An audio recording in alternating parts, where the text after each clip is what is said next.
Welcome to another live streamed episode of A Different Day with Jah and Persian girl Neci in the building. Hello.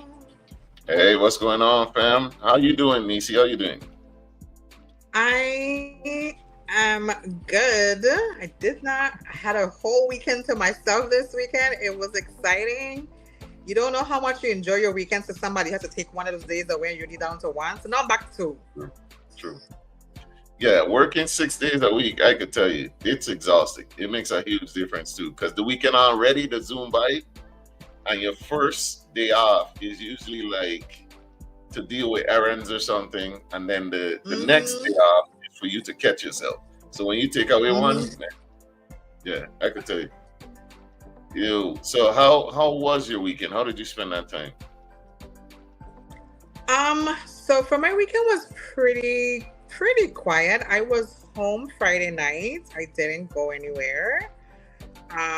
It's been hot. No, it's been hot. Not even hot. It's been hot. Like, you can't go nowhere if you have air with you at all times. Thanks. So I was home. Yesterday I had some errands to run that took up a good bit of the day. I was actually getting things done yesterday that I haven't been getting done because I've been down to 1 day a week. So trying to get some of those things done as well at the house. By the time I catch myself, it was like after 3, I have to go into town, which was again in the heat. But I was home. I was home last night. Didn't go anywhere also. So I feel refreshed, recharged to an extent. So you get back your weekends now or what? Just this one next week, and then the following one, no. Damn. So, well, for me, I worked Friday and Saturday. The Friday was a short work day, but Saturday, for those who don't know, I'm a mailman, and I ran 2 routes. So not just one, I ran 2. So when I got home, I was exhausted. But my daughter is here with me, and we kicking it. We watching anime. Your boy falling asleep about 9 o'clock. Watch. That is ghetto. I mean, hey, you left 2 routes. That you knocked out all 9 o'clock? Listen, I just told you I ran 2 routes of mail and packages, and I was tired. And then, matter of fact, I got up around like 4 something that morning. Like, for some reason, I don't know if I had to feel what, but yeah. Good afternoon, what going on, Jerica? What going on? Thanks for coming through. Don't forget to share the live. Thanks for coming through. We're going to get into the news in just a second. But next week, Sunday, we will not have an episode next week, Sunday, because it's my daughter's birthday and we're going out of town. So happy birthday to my fellow Libra in advance. Yeah, but we'll see y'all the next Sunday after that. Happy birthday in advance, Alyssa. Yeah, tomorrow starts Libra season, so all the heat gonna come. No, isn't it Tuesday? Today's 21st, 22nd. No, the 22nd, or is it the 23rd? How does it work?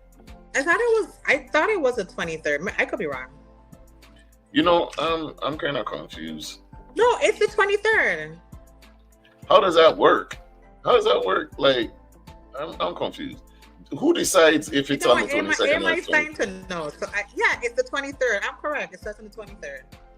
Okay, well, Libra season will start soon. My fellow Libra. In 2 days. In 2 days, she's making 19. I have a big girl. Full-grown adult, real adult for real. Yeah, I'm an old man. We'll talk about one of these episodes. We both have big adult kids. That's a good idea. So what you want to go into? What it's like dealing with grown children? Man. It's like dealing with children, but they're taller. That's all. They don't listen. They swear they know everything. Like, that's all it is. But they don't want to. I'm 18 now, so I know everything there is to know about adulthood. Okay, well, do you, boo? Move up then. Do you? That's the I mean, you know what I'm saying? But whatever. Let me calm. We're gonna talk about we're gonna go into it. You see, you already to just jump in. See, you see, you already to go just now. All right, you see? Okay. For those that don't know, also, I'm a girl dad. So don't mind you to see them toxic posts and stuff. A lot of it really ain't me. I just be talking my chat. But I know what it is like dealing with women, girls. See, listen, that switch up that happened, I did not expect. When they go from your sweet girl to don't talk to me. Like, everything. Okay. Oh my God. Is it the first? Yeah. I can just throw chocolate at you when you're in your room and come back out when they're done. Let me know when you need to eat. You said throw charcoal? Chocolate. That's what you get. That's what you get when it's that time. Chocolate. Just straight through the door. In a trough or so. Right. But yes. Open the door fully. And it don't matter. The thing about children too, right? They say, nature versus nurture and stuff like that there. The home environment and this and that. You could have two children. They could be twins. They could be right behind each other and be completely different. So, I don't know. That nature versus nurture thing, I don't know. What do you think about three very different I have three very different personalities. I have a girl, two boys. The girl's the oldest. My daughter is very the end of the earth when something happens. Like, oh my God, you're angry at me, so I'm gonna lock myself away for 12 days. And then if you don't come knocking on my door every day, even though I'm not going to open it for the 12 days, it's like, you don't love me anymore. Yeah. And then my middle child is my hippie child. I always call him my hippie child because nothing don't stay on he too long. I could argue with him right now at 4:07 and 4:30, he come into, Ma, what are we eating? Ma, we watch a movie? Ma. And I'd be like, dude, I'm still upset. And he'd be like, watching me like, but I don't know why you're still upset. Like, he'd be confused. I'm still upset. And then my last child is my negotiator because you have to hear his point. Because when the conversation doesn't end unless he feels you've heard his point. And John, you've experienced that with him. See how he gets. He gets very technical and analytical. That was fun to watch because he's a good debater. Like, he doesn't get upset. He doesn't get on the level where you are. He like, why you? Hold on. He's very monotone. Very monotone. He doesn't like high or low. Very monotone. But you will hear you out. It's not your fault you come talk to him when you don't have enough time because you won't hear him out. But that's what frustrates him is if you don't hear him out.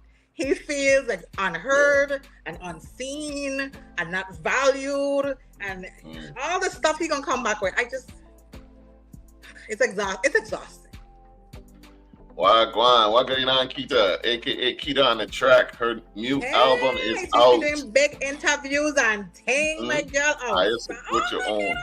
Don't wait until you see them on national TV to support them. Go ahead and support that album, Keeping It Together All Right. Draft Season is a classic. Yours truly starts it off with the intro, Voice of the Streets, you know what I'm saying? Go ahead and get the album though. Every single. I just need to get my signed autograph something before she get too big and don't remember me. I don't want to, you know how you get. I got to security and the assistant to get. I don't want to do all of that. I just need to get something autograph before she get too far. All right, go ahead and get that album, Keeping It Together. All right, big them up from now. Support the people that support you. And I'm gonna post the video tomorrow on the page too. She has a collaboration with Ambiance Cocktail Lounge with a video with Mishande and her and AJ Da Vinci. Dope. Currently executive producing another classic. See it there? Let me just DM you after this. I don't want, Yeah, Kita says your second is me. I just forget the arguments immediately. I wish I could do that.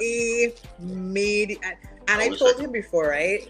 Like I said, that's gonna be a problem for you when you start dating. So said, so done. Because you know them girls his age, they want her. And then he just be like, why we still talking? Like I don't why you still texting me 3 paragraphs 2 days later? I don't understand what you still upset about. Like I moved on. Oh, here's a tip, guys. If you really want to piss them off, when they send the paragraph, go ahead and text back okay. Or if you really want to take it to another toxic level, go ahead and correct the grammar and send it back to them. All right, stay toxic. Why are you like this? It's Sunday. It's Sunday. Texas, does he have no rest day? Just in case. There is no rest for the wicked, you deaf. They tried to tell you.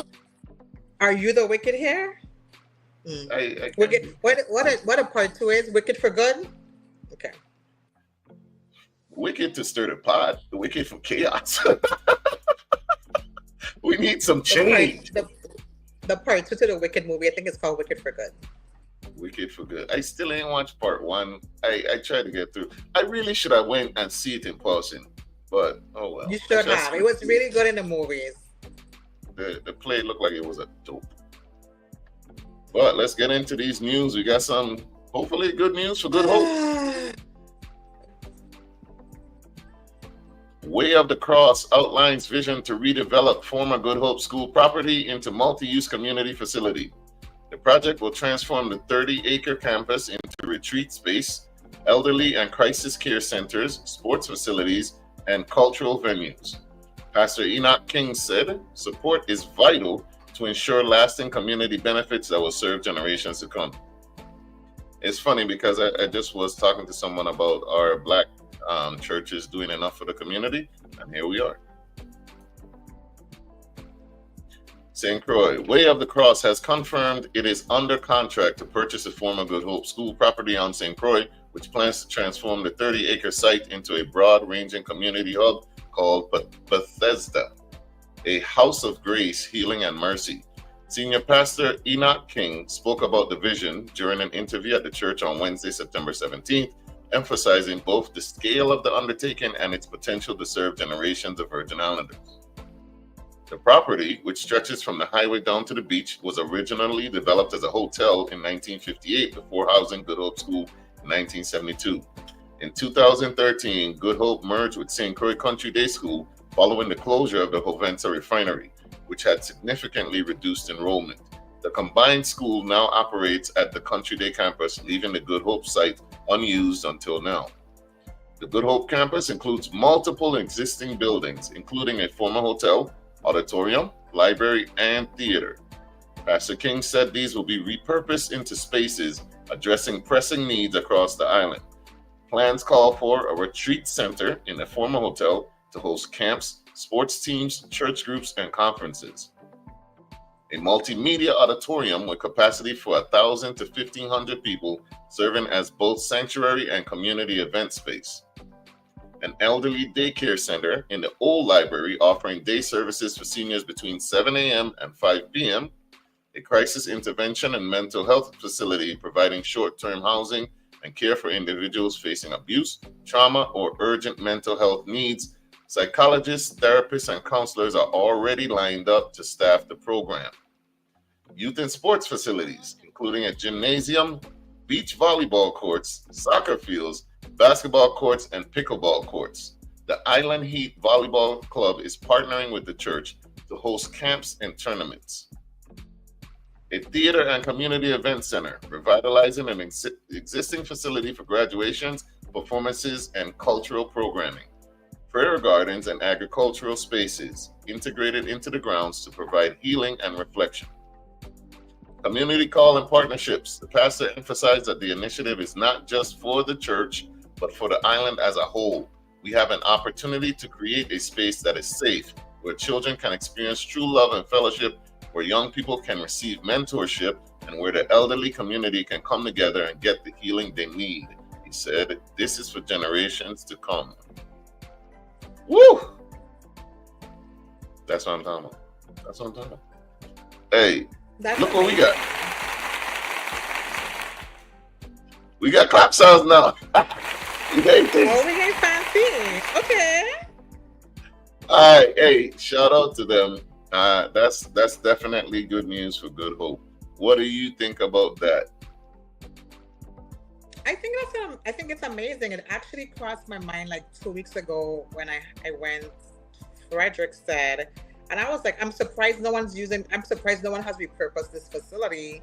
But I'm glad to hear that something was underway and it's now coming to light. I hope their agreements are successful and fruitful. I hope it's impactful and serves the community as it's intended. And we embrace the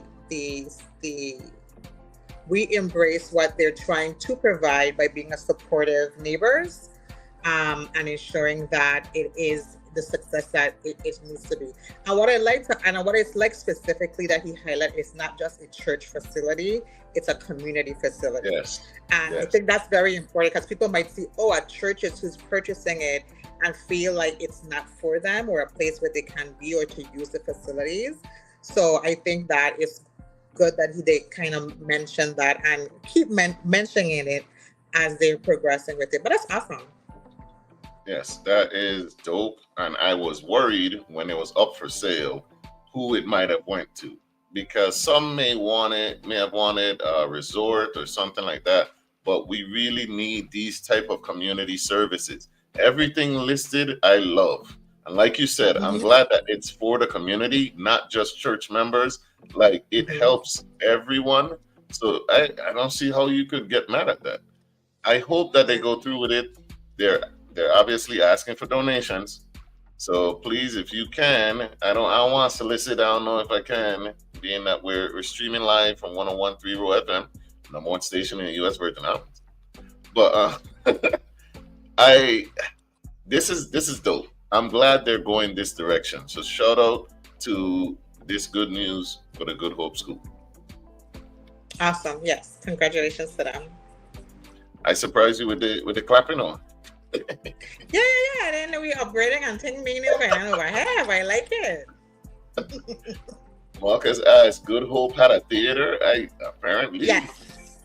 Yes, they did. A lot of the buildings that they mentioned is already in existence. Like the courts are there. The court is there. The basketball court is there. The soccer field is there. Those things are already there. It's just, I'm guessing, repurposing it or resurfacing them, and things like that. So. Yeah. You heard it. It was a huge place. It had a hotel on there that wasn't even the main campus. That's wild. So yeah, this is everything and more. Hopefully, because another facility with a lot of space that I hope that they do something with is the mall, the Sunshine Mall. I'm hoping that something like this or some for the kids, something happens there too. But hey, that's some good news for the day. So keep that up. And before we go any further into any news, the views and opinions on this show do not necessarily reflect the views of the broadcaster 101.3 Raw FM. Our opinions are our opinion.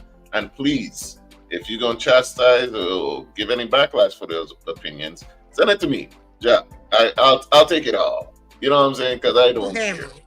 I don't care. DM him. Big up, Ja. Big up, Neci. What going on? AZI, another big artist in the Virgin Islands that I need to look into. I love that single, Cycles. That's a dope song. Have you heard it? Is it a new song? It's been out for some months. AZI Cycles. Go ahead and look into it. Big up. We have a couple of songs I have in my rotation, but they're not from this year. I don't know. Zaid, when did you bring out Cycles? And in the song, he actually takes accountability, which I'm sure the ladies will love. He takes accountability for being the issue. Hey, big up yourself, man. We got plenty of artists. Go ahead and share the live for me, please. Let people know that a different day with Jah and Neci is a thing. Neci, my friend, your skin glowing. Hey. Thank you. Love number 66. I got skin too. It's cool. Big up yourself. I like the glasses. Number 66 is hilarious. I swear. On to the next piece of business. Did you know, obviously, it's coming up on time to vote again. And these are the lists of potential gubernatorial candidates potential. Nothing is solid. All right. I don't know majority of these people. As promised, gubernatorial list. Number one, and I don't know if this is meant to be in order of like number one candidate, or it's just, No, that's just, they're just listing. No, they haven't officially pulled numbers or anything yet. So no. All right. So Tregenza Roach, which is the current lieutenant governor. Lieutenant Governor Kurt Violet, he's a senator. He formerly ran for governor with Janelle Soro last race. Oakland Benta. You know who that is? He's a senator from Syncro. He was he's not a senator this cycle. I don't think so. But he was a senator from Syncro. Number 4, Novell Francis. Senator from Syncro. Current senator, and didn't he used to be like police chief or captain or something like that? He was. So was Oakland Benta. All right, Smokey Fret. I don't know. I think they're from St. Thomas. Randolph Bennett, number 6. I think that's from St. Thomas as well. Stacey Plaskett, our current delegate to Congress. So that actually broke my heart. Like really? She needs to. I would love for her to stay in Congress. You see what's happening right now? She made her choice and so her name's here, but I would have just loved for her to stay the next 4 years because they're gonna be rough, and we need somebody who could talk it out. I don't need a new person. Maybe she's tired of toughing it out. I know she is, but we gonna Okay, go ahead. Sorry. Zaid, I'll reserve my comments. No, give your comments. It's just we're just going through the names. That's it. Hey, you know what? Just post the comments. Me gonna put it on the screen. How about it? I'm gonna put it on the screen. All right, Stedman Hodge. I'm guessing that's St. Thomas also. Not familiar with that name. Gustav James, Roy Sheridan, Donna Gregory, and Kent Bernier. Bernier. Donna Gregory is currently senator from St. Thomas. 12 possible candidates. And let's read what Glenn J. Smith had to say. Many are called, few are chosen. It is well known that until a running mate is selected and petitions are submitted, this list is pure speculation. Another factor is candidates may not officially enter the race because of little or no financial backing. Therefore, those persons with big money may have undue influence, always, on which candidate will prevail. This election is just too important for the electorate to be lured into supporting candidates because of big money and a fish fry. Don't forget, we don't need a fish fry candidates. Stay focused and stay tuned for more updates. Stedman Hodges, St. Thomas. Yes, Hodges. I'm kind of looking them up as we're talking. Hodges from St. Thomas. Kent Bernier is a Democrat. He is from. Glenn Smith is a former senator as well. A former senator, okay. 12 possible candidates. Kent Bernier ran as a lieutenant governor candidate in 2022. Interesting. So you said Stephen Fret? Stephen Fret ran. Oh, yeah. Stephen Fret ran before as well as for gubernatorial candidate, which of course we know he was unsuccessful, as well as Kent Bernier ran before too and was unsuccessful as well. But they're not senators currently, or they are? No. Smokey Fret, that's the guy you talking about, is Stephen Fret? No, Kent Bernier ran before, and Stephen Fret. That's what I'm saying, because they have Smokey Fret. The fifth person? Here. Number 5. Well, I guess his real name is Stephen Smokey Fret. Okay. All right, there you have it. So listen, so I hear people saying that I'm not going to vote, it's the same old. Here's the thing though.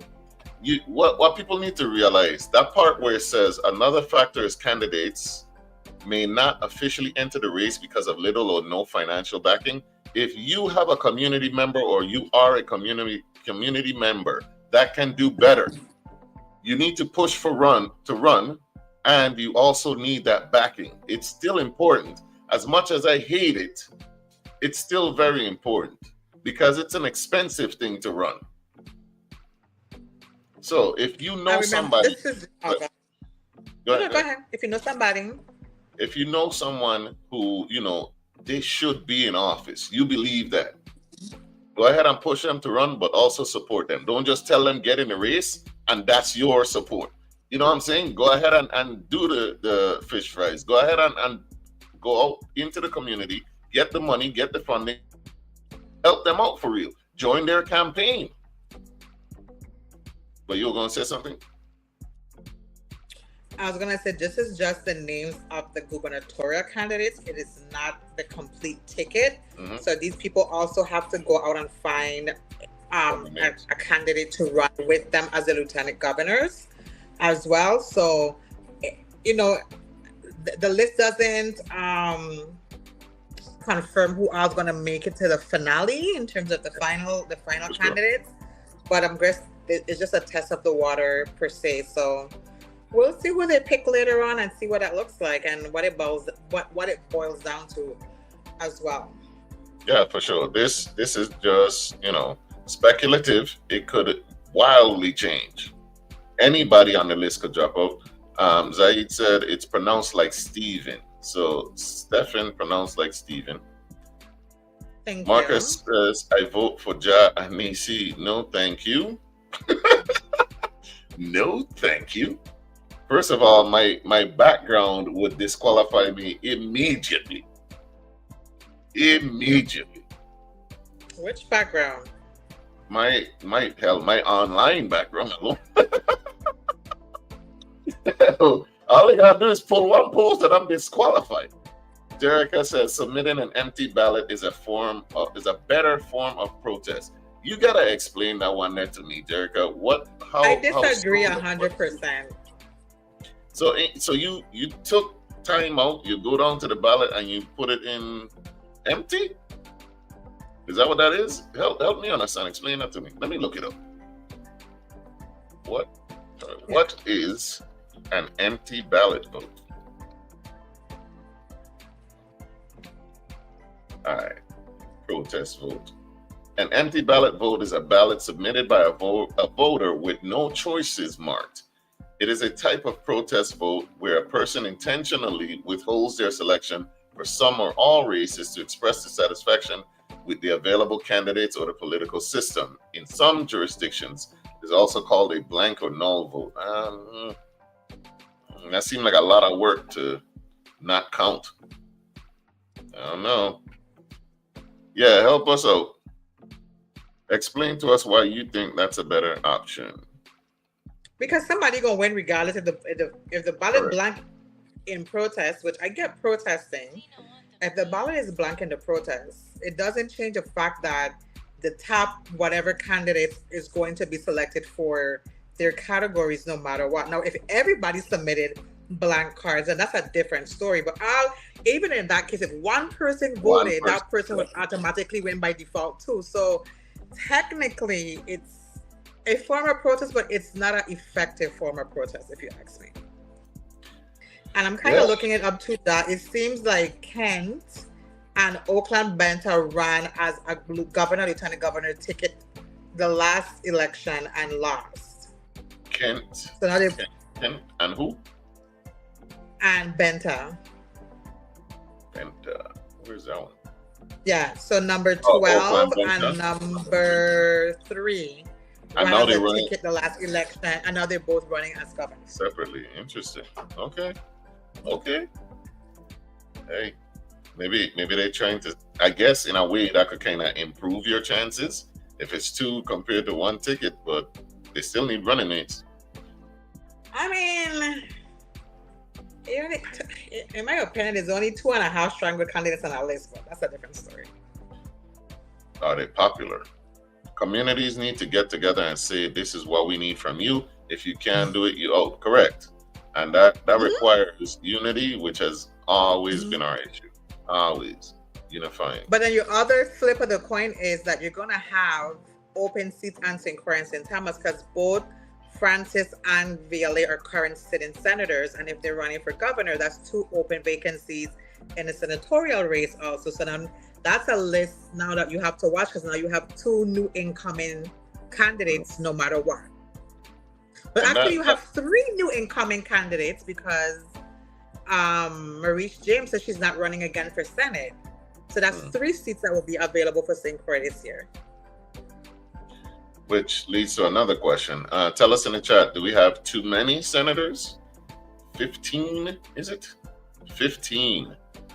That's quite a few. And then the delegate to Congress, which that seat gonna be empty, it sound like. That will be an empty seat as well. So that'll be a new candidate as well. Dog, if Trump became president, you, Jah and Neci, y'all could be Govy. LOL. What's the difference? What's the big major difference between us and Trump? Look close. I don't. He's orange.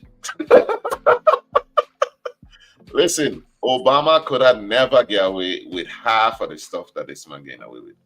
There's a reason for that. Still America. Jerica Jarvis, I feel you on this. Sometimes there are no candidates that are the best option. Out of 12, though? And I could agree sometimes there isn't. However, there is going to be 7 selected from St. Croix and 7 selected from St. Thomas, whether we agree, whether there's no best candidate. So what I say, pick the lesser of your 2 evils is sometimes your only option if that's the option you're going to have. So I am not saying that you shouldn't. I'm not saying that you should. I'm just saying if you're going to the extent to protest, and the protest is going to the ballot station and not casting a vote, it doesn't hinder the outcome of the results. That's all I'm saying. I totally understand what you're saying. I do get it. I do. Because on the other side, the flip side is voting for the lesser of 2 evils has essentially led us to hell. You know what I'm saying? Like, we've consistently just gone worse and worse and worse till now we're in the 7th layer of hell now.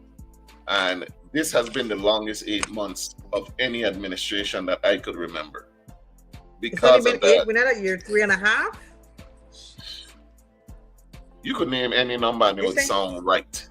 You could say 12 years a slave we've been, and that would be correct. That's how it feels. 12 years a slave? Whatever number, listen, wait, don't feel like it's 8 months. I know that. Because every day, like you said, don't put them in the same sentence with a jokey tangerine toddler. Thank you, sir. Thank you. My bad there, using him as a measurement that no one can do worse than him. We get it. It's just like Trump was the direct response to Obama. That's what that was. You get what I'm saying? Like, they were so mad about Obama that Trump was able to get elected. Let's not play. You know, I'd go so far as saying it was Obama's fault. The orange. I tired of the Mandarin menace, man. They're rich. Correct, Jerica. I forgot that other distinguished thing. He is rich as hell, supposedly, and getting richer every day. We got 3.5 more years of this. You see how that song? You see how terrible that song? Do they not need a certain percentage of the population to cite for them? So when it comes to the senatorial race, it's the top 7 highest vote getters is who's elected in. When it comes to the gubernatorial race, it is a 50 plus. It's the same thing, like the 50 plus 1 to get to the whoever wins, which is usually the top vote getter in an instance. But we don't have, I don't think we've ever had a gubernatorial race that was so close that we had to like wait for it to be called either. So they usually have large margins in the voting numbers to clearly select candidates every time there's a voting cycle for us. Do you think Michelle Obama would have won instead of Nancy Pelosi? Are we talking about Speaker of the House position? No. Michelle, I won't even think too deep into that because Michelle hates politics. And if Michelle had her way, we wouldn't have had no Obama presidency for real. So correct. I don't know. Because I think because she already foresaw what that came with, and not I don't blame her. She also understands what she's putting young children under the age of 10 through, which is its own problem and its own. So I don't blame her, and it's a lot. And so I would be sick of politics too after 8 years. Yeah. And if y'all check it out, right, that'll be a hard 8 years, you know. Have y'all noticed how quickly and badly the president ages after the 4? Have y'all checked out? That'll be a hard term, man. That might not come out looking noticeably worse. I don't know if Biden is alive. I don't know where he at. Rough. Mrs. Obama ain't trying to have a stress you at all. They on the beach. They cool. She doing her podcast, living her best life. She good. She's not studying what going on in America at all. And they keep bringing them up. Finally use her free speech.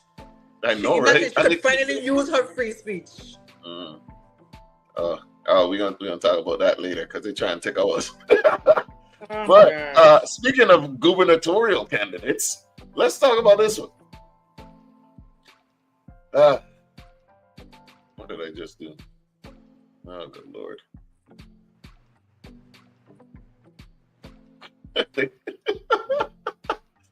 Breathe. Catch yourself. No, I'm going to read it. Hold up. I think I deleted it by mistake. Hold up. Please bear with us as we're experiencing live technical issues. Yeah, that's the thing. We're going live, man. It happens. But bear with me, please. Hi. Hold on. I'm coming. I don't like dead air, so it's a good thing we're not on the air for real. Well, it's fine, because I can talk if you want me to while you're doing this. Go ahead. Talk to the people. Because I'm tired. So when I start this fish fry, are you coming for real? Where is Venice? What's your name? Venice? Yeah, where he today? Because I don't got to make him my campaign manager when I'm ready. Yeah, it's true. But don't talk them up now, because they see us. Them gray hairs just come in like a free jam. Listen. Sorry, wrong name, not Nancy. The other lady who ran in 2025. I know you didn't Kamala Harris like this. Marcus, I know you're being disrespectful. I'm gonna need to remove yourself. Because we don't tolerate disrespect here. Oh, okay. We all for the free speech, we all for the back and forth, we all for the camaraderie, but you're disrespectful now. Now I know your ass is disrespectful.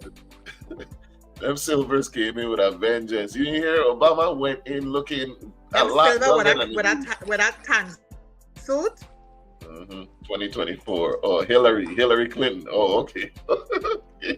Go to commercial. Damn, I got Q1 up. Hey, I got commercial. No. I get y'all on the jingle. Let me hear that. They're working on the jingle for number 66 for Cruz and Girl Neci. Kita, stop. I am, to be clear, I will be campaign manager. I will not run alongside her to damage her campaign. You hear what I'm saying? Like, you being my campaign manager is going to damage my campaign. What are you talking about? They are not even there walking in the background. I will sweep up after the fish fry and things like that. I'm not, nah. They're gonna be coming like, they'll be like, oh, where's Jah here?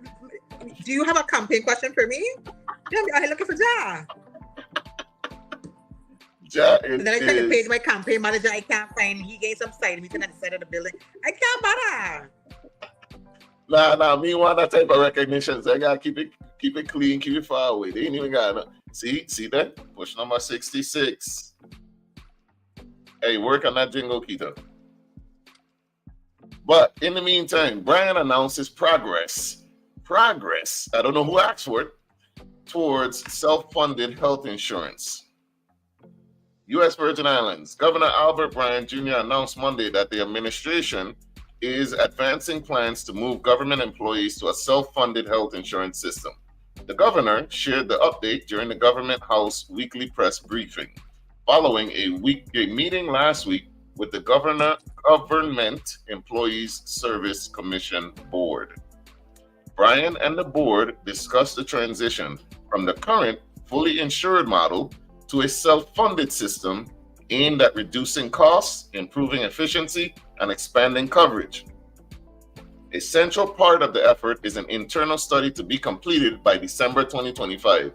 They're pushing to have the stadium completed, and this by December 2025, by the GESC's consulting partner, the Gearing Group. The study will outline the steps and structural requirements for the transition, including creation of a revolving fund or lockbox. I hope he is not giving the code to that lockbox to manage claims while ensuring financial stability. Who's managing these claims? Sorry, you don't even know. I don't get a headache. Hold all questions, please. Hold all questions till the end. Once the study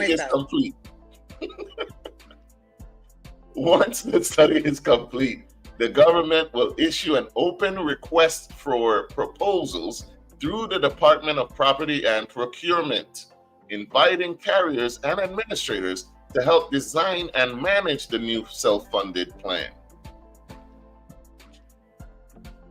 This is a positive step that puts us on stronger footing to help reduce overall claims costs, enhance efficiency, and deliver better health coverage for the people of the Virgin Islands, Brian said. I would think you'd want to have a better hospital first, but all right. He thanked the GESC for its cooperation. By planning carefully and engaging the right partners, we can ensure our employees receive quality health care while managing costs responsibly, he said. The move represents a long-term strategy to make the Virgin Islands health insurance system more sustainable and responsive to the needs of government workers. Feel free to say what you were going to say.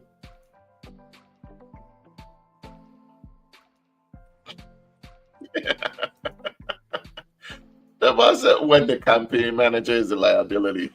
Correct. Yeah. Correct. How many pairs of shades she have back there, sir? You must be new. You must be new. If she says she don't have shades, believe her. With all them shades she have. Zaid, all of them. My boy sounded a little untouched, son. Word of the decade. How do you purchase health insurance on St. Croix? Is it through an employer? It's through your employer, isn't it? Mm-hmm. Oh, I need somebody to break this down, how it's proposed to work like I'm for. They haven't determined anything. They do right now, they're in the planning phase. They're studying how to implement it. And then if you check what he's saying, they're going to get another group of people to then come up with a plan of how to do it. So they're doing the study to see if it would work, and then they're going to start. So they ain't done nothing. So what do the self-employed do for health insurance? Come out of pocket, innit? I mean, there's private insurance that you can purchase for yourself, for your business or whatever, if you want to do it. So there is private insurance you can buy for yourself outside of companies. However, this is the entire government system that they're pulling insurance for, which is majority of your working class in the territory. So this isn't just St. Croix, this is a free eye. The Virgin Islands government, all of the employees will be under this self-funded program. And there are so many big problems I already have with the program. Like, you're not even paying your regular bills on time. Are you going to self-fund the money in this account on time? And even if you have somebody managing the fund third party to make sure that it's being dispersed, who is ensuring that the funds are going to be dispersed into the fund on time so it can be dispersed on time? Like, there are just too many things that can fall through the cracks that right now with the insurance that people do have, you still have to call to get claims and stuff approved for surgeries. And sometimes they give you a hassle, and they have a team of people across the world to help you review your claims. This is not going to be that. This is going to be very, very different. And I see a very big problem that will impact tons of our residents who depend on their insurance daily. And it is going to further hinder our growth and our health and our systems, and the lack of hospital we don't have, and all the other beautiful things that goes along with it. It is going to be a disaster. I have no confidence in it.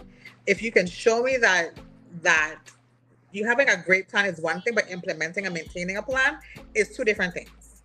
A proposal is a proposal. It could look good, it sound great. What I do understand is that yes, it's a high cost of doing it, because you also don't have your employees are not, they're doing reactive care and not preactive care. So people are not going to do their regular annual exams. They're not doing their regular checkups. Usually it's something that when they find out it's something that's too far gone, you need surgery, you need, dialysis, you need this, you need that. Those are high expense cost things. And one of the biggest things I looked from the insurance plan is they don't have enough people that's actually doing preactive care. Just going to do your regular dental exams, going to do your annuals, getting your eye exams done. Those are your things that you should be doing continually that a lot of the residents aren't doing. And I think they should push for that to become more of a reality, to ensure that the scale is a little bit more balanced than one side heavy. I said enough. I done. All right. So I don't even want government. Keep in mind that this is the same place where the hospital has one anesthesiologist. So keep that in mind, eh? But back to what Jerica said, I need somebody to break this down, how it's proposed to work like I'm for. So here's what it says. A central part of the effort is an internal study to be completed by December 2025.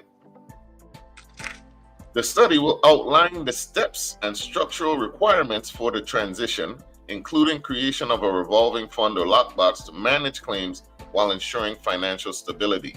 So currently, all they're currently working on is a study on how to even transition.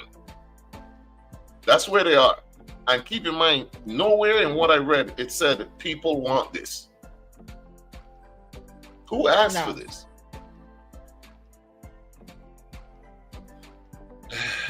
Is there a website to buy insurance for the VI, or do I go directly on the provider website, Anthem, Cigna, Aetna, etc.? You know anything about that? I don't know to say a website I can give you. I do know we have a slew of local insurance company that provides numerous services to residents. I could only assume there's one that does provide healthcare insurance. I don't know. I can't give you the directions that I can turn you to, but hopefully you can look it up and let us know. We would appreciate it. Thank you. All right. So according to Google, people in the US VI buy insurance by contacting local insurance agents and companies like Shield Insurance or Caribbean Risk Group, who offer various plans for personal needs such as auto, homeowners, life, and health insurance. For travel insurance, comparison tools and travel-specific providers are used. Government programs like Medicare through VI SHIP and Medicaid are also available for eligible residents, with information and enrollment assistance provided by the Lieutenant Governor's Office and the Department of Human Services. So what I also want to do is go over some of the pros and cons. So we don't judge too quickly. We'll go over some of the pros and cons. Siobhan says, the same government that spelled my name and my daughter's name wrong on the Cigna card? Nah. Govey asked for this. He sure did. He brought it up, and next thing is a proposal. This is the quickest I've seen this man move on anything. Shameful. Thank you for this. Siobhan, tell me, what do you mean? Did you spell your name wrong?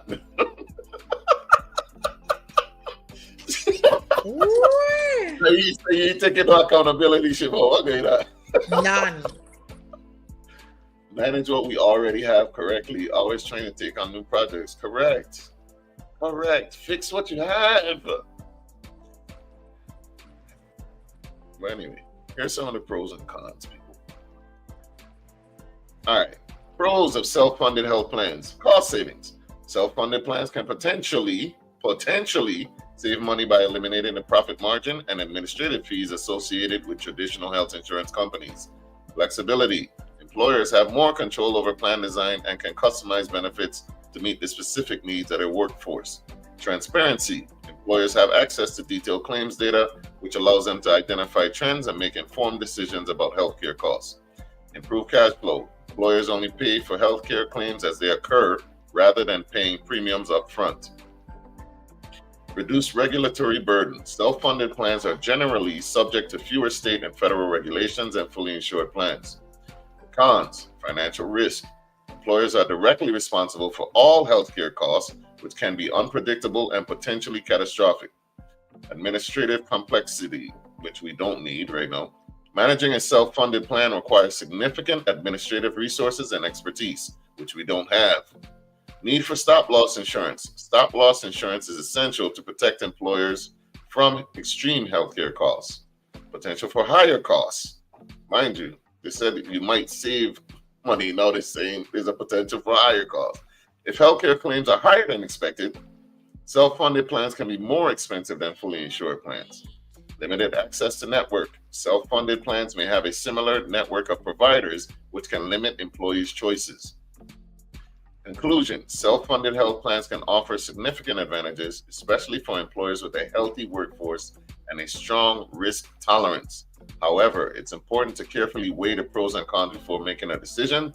Employers should consult with healthcare experts and insurance brokers to determine if a self-funded plan is right for their organization. There you have it.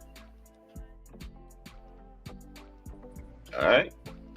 There you have it for self-insured private insurance.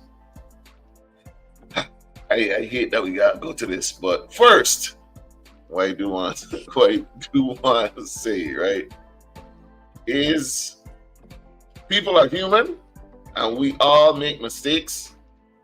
Right? So what I want to do is first show you this beautiful video of one of the USVI's very own, very beloved Kevin Krieger after his win back in June of this year, if I'm not mistaken. One moment. Let me pull that up for you.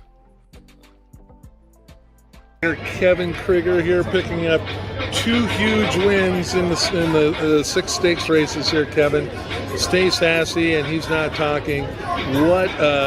Tell us about both of those runs, because they seem to be a little bit similar.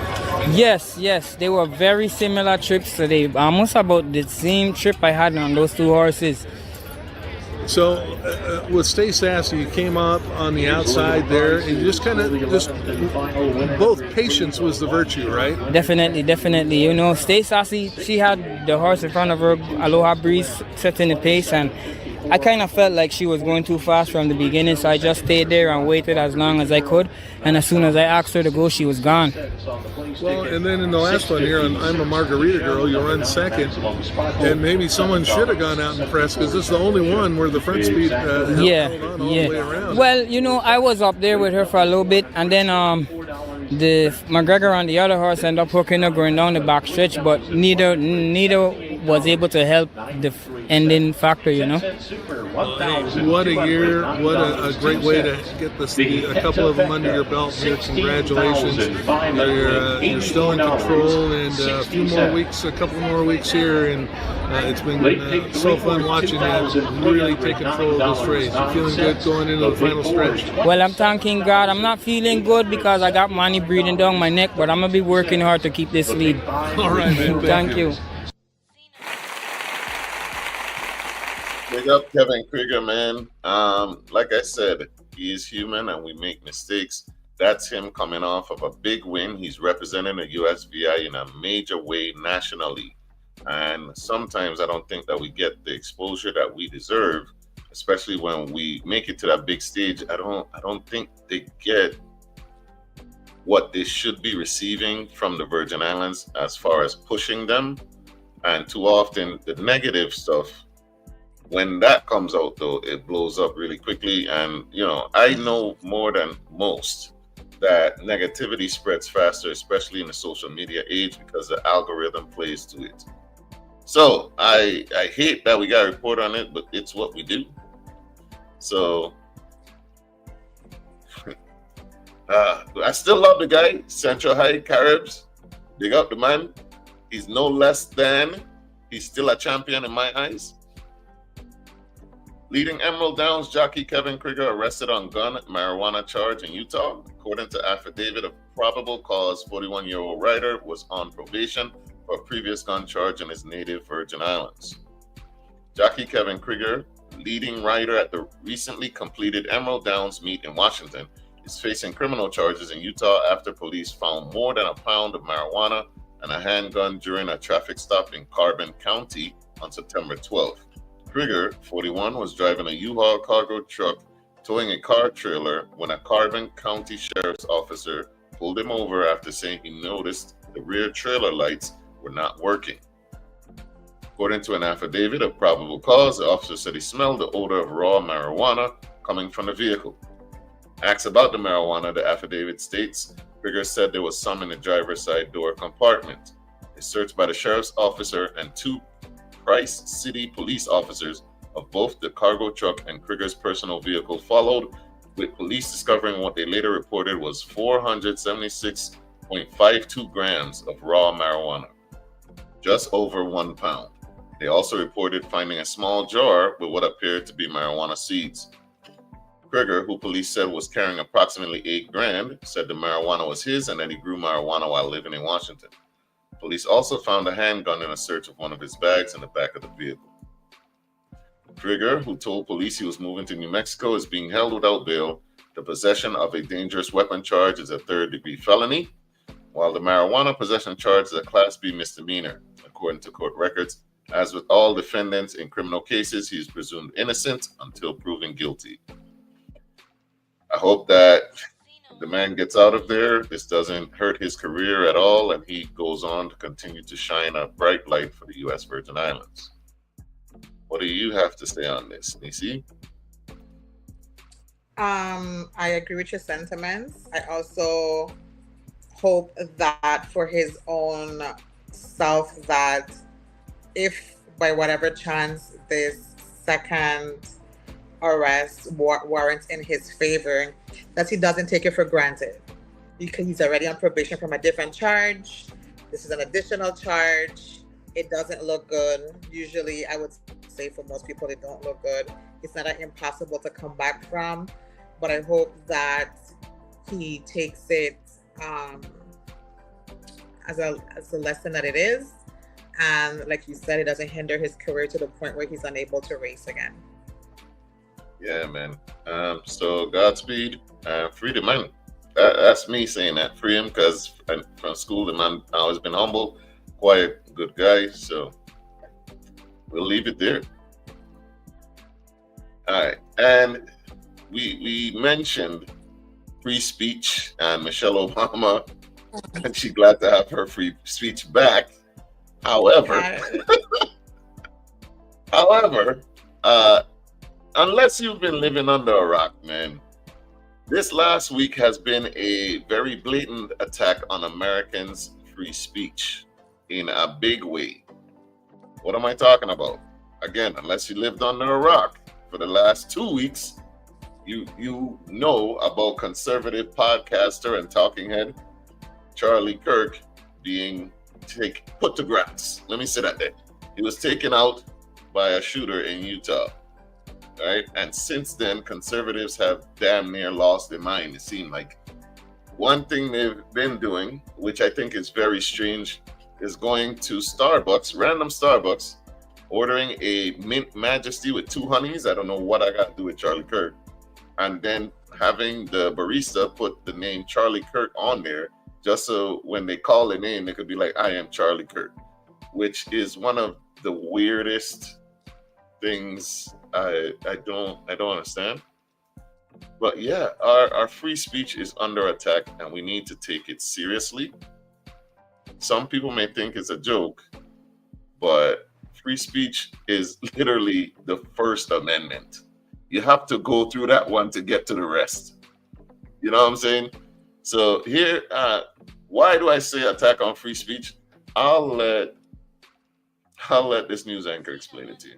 Donald Trump's administration has been attacking free expression since he got back into office, threatening critics with prosecution, targeting colleges and law firms, deporting protesters or student op-ed writers, or putting them into detention, who are here on legal visas for the views they expressed, and then arresting people who protest the deportations.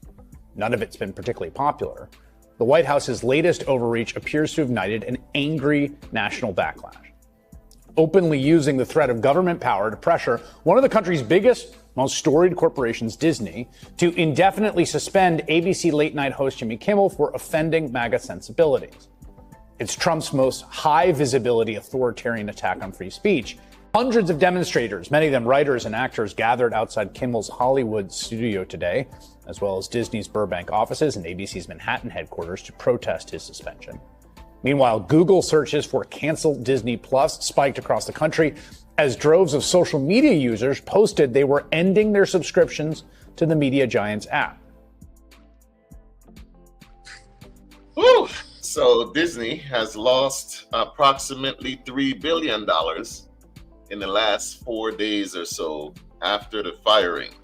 Now, usually I wouldn't care about a person being fired from a job, because technically that wouldn't be an attack on free speech, because an employer can fire you because they don't like what you're doing.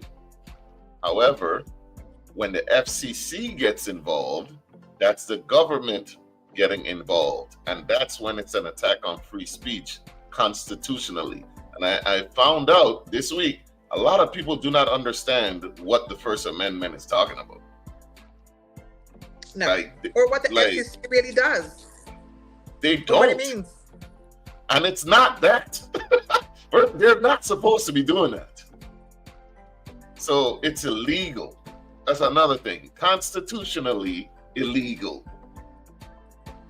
Listen, if you say something to someone else and they swing on you, that's not an attack on free speech constitutionally. The law will get involved and they'll charge you for assault, but not free speech. It's when it's to protect you from government intervention. The government. All right, just thought I'd clear that up. Yep, what's going on, Darren? What's going on?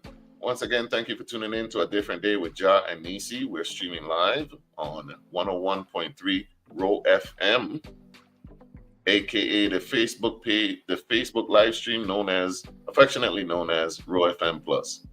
That man does break laws like Kita does spit bars. That's a bar in itself, isn't it? You're lying there? Yeah, that boy does good. So they're breaking laws and they're doing it blatantly, and like nothing is happening to them, which is crazy. And the hypocrisies, they're so glaring, but they can't seem to see it. The fact that they're doing this in response to CK being put to grass is what is wild to me, considering he was an advocate for protecting free speech. What is more hilarious to me, and I don't want to, and his death isn't hilarious, but what is it, Mandarin Orange? What is that called, Mandarin Orange? What do you call him? I like that new name, Mandarin. Whatever. Mandarin Menace. Mandarin Menace. Yeah, Mandarin Menace. He did an interview when they asked him about the hate speech of CK, and he said, I bet he doesn't think the hate speech is funny anymore. He does. And I'm like, did he just crack a joke on the death of his friend that he caused a national outrage over? Like, I'm not even surprised he did it. I'm just like, you really can't take this one seriously. And they would ask about it. He was like, yeah, he said he passed, but did you see all the trucks because they're building the new ballroom that they wanted for 150 years? No one has asked for a new ballroom at the White House in 150 years. In case you're wondering what she's referring to, right? So a reporter asked Trump how he was handling. No, a reporter had asked Trump, had told Trump that Charlie Kirk. About the free speech and hate speech, yeah. Charlie Kirk didn't believe there was such a thing as hate speech. And Trump's response. Or empathy. He doesn't believe in empathy either. And Trump will say, I bet he doesn't believe that now. Which was, listen, that was one of the worst things said about Charlie Kirk that you've heard, was by his friend, supposedly. Oh, God. Yo, it's funny to me. And in case you're wondering why we're talking about government intervention, because this thing is going up to the actual cabinet, the attorney general. So I'll let our favorite flip-flopper, Candace Owens, explain it to you. Just hopefully more people will listen since it's her. Bondi, who is a complete loser and a tool, is trying to use the assassination of Charlie Kirk to lay the groundwork for hate speech laws in America. The very thing that Charlie was fighting against. They all just got right to work trying to pass laws. Well, Charlie Kirk is actually, now we got to hate speech is something. Exactly what he's messaging me about that he doesn't want to happen. They're trying to use his death to justify. Listen to what Pam Bondi said to Katie Miller on her podcast. Take a listen. There's free speech and then there's hate speech. No. And there is no place, especially now, especially after what happened to Charlie, in our society. Do you see more law enforcement going after these groups who are using hate speech and putting cuffs on people so we show them that some action is better than no action? We will absolutely target you, go after you, if you are targeting anyone with hate speech, anything. And that's across the aisle. So to be clear, that's the feds telling you that they want to pass speech laws, which will basically just give them the full power to go after you for wrongthink. Okay.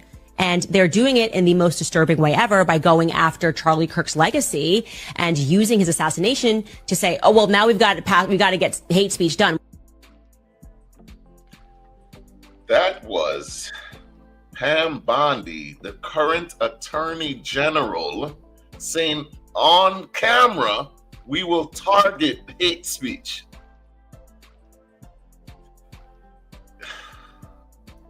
Okay, let me read some comments. That's an excuse. His unaliving was a scapegoat. There are some conspiracy theories out there that really think that this was planned. I ain't gonna dive into no conspiracy theories. Somebody planned it because he killed him. Yeah, but Americans, only in America, we will see a video and try to pick apart what gun was used. But hey, they only like protecting speech when it benefits them, and that's the problem. Darren says Trump is in character. Wait, wasn't Candace the other day vexed she wasn't invited to the funeral? Yes. See it there? This is why I call her. More than one thing, but yes, she was. Now, that's not to say that she isn't saddened by his loss. She supposedly is going after the hate speech, the attack on free speech. Now, the reason why I call Candace Owens a flip-flopper is because, right? Some people don't seem to understand where Candace Owens got her start. Candace Owens came out of nowhere and said that racism doesn't exist. And there was attacks on that, right? Candace Owens has drawn sharp criticism for proclaiming America is not a racist country. During a conservative convention Friday after once winning a Connecticut lawsuit as a victim of racism, Owens' family received a $37,500 settlement from the Stanford Board of Education after she accused a group of teens of leaving her threatening and racist messages while she was a high school student in 2007. Here she is, 17 years old, Stanford, Connecticut. Apparently, racism stopped when she won that lawsuit somehow, right? So please don't think that Candace Owens is not a grifter, because she is. She's going where the money is. And she, like Marjorie Taylor Greene, who never went against the Conservative Party, is now doing so. Why? She has not been invited to the cookout. You got people like Nick Fuentes calling her Uncle Tom and saying that the Conservative Party is done with them. This is not an ideology change. This is a shift. She's pivoting. That's it. So don't fall for it. Let me see. Candace is a political streetwalker. She can dance for whoever willing to pay. Exactly. Precisely. Only in America do we, black people, get blamed for something we didn't do. And that's another thing from the backlash. If he was not racist, why did HBCUs get threatened the next day? A white man got shot in a white place, Utah, at a white college. Why did HBCUs come under attack if he wasn't racist? Certainly the people who support him must be. Candace definitely doesn't like herself and thinks she is white, but they are not messing with her no more. They don't need her anymore. Oh, and don't forget her people in from St. Thomas. Rock City, that don't even surprise me because I seen some influencers from Rock right now. I need to stop claiming Rock. Rock don't claim she. Ayo gonna claim she and Superhead. That's Ayo. That's y'all people then. Don't start. Don't disown them now. She and Superhead. But one of the worst things that I see is that Disney, after losing the almost $3 million, so now they're trying to negotiate. They already sending emails to people about, come back at a cheaper price and all this stuff. $2.99. So now they're discounting the stuff, right? But what makes it bad? Listen to this. Listen closely to this video that I'm about to play you. What's really wrong here? Meanwhile, Jimmy Kimmel hasn't been fired. The show hasn't been canceled yet, but it seems increasingly likely ABC's suspension won't be reversed. Two insiders told Rolling Stone that the lead up to Kimmel's suspension, multiple executives, ABC, Disney, and their affiliates, quote, felt Kimmel had not actually said anything over the line, but the threat of Trump administration retaliation loomed. He had not said anything bad, but they still suspended him indefinitely. What he said wasn't even that bad. They still took his show off the air. That ain't crazy. Well, it's back because he was on last night. You sure? I saw it. Meanwhile, Jimmy Kimmel. Sorry. Standing ovation. Okay. And so on and so forth. And it was quite interesting. We soon you lose $4 billion in some days. Wait, you lose $4 billion. People cancel their Hulu subscriptions, their Disney cruises, Disney vacations. Like it was a across the board Disney cancellation. So you'd say I from St. John though. Me know who is I. When I see St. Thomas, I don't see /STJ. So I don't know. America is a joke and a reality show right now. So you might be wondering, right? This man had to have said something bad. No, man. Ain't no way they just let a man go or suspended his show and he said something crazy. Well, here is what got Jimmy Kimmel's show suspended. We hit some new lows over the weekend with the MAGA gang desperately trying to characterize this kid who murdered Charlie Kirk as anything other than one of them and doing everything they can to score political points from it. In between the finger pointing, there was grieving. On Friday, the White House flew the flags at half-staff, which got some criticism. But on a human level, you can see how hard the president is taking this. My condolences on the loss of your friend Charlie Kirk. May I ask, sir, personally, how are you holding up over the last day and a half, sir? I think very good. And by the way, right there, you see all the trucks? They've just started construction of the new ballroom for the White House. Yes. He's at the fourth stage of grief, construction. Demolition, construction. This is not how an adult grieves the murder of someone he called a friend. This is how a 4-year-old mourns a goldfish, okay? That was it. That was tame.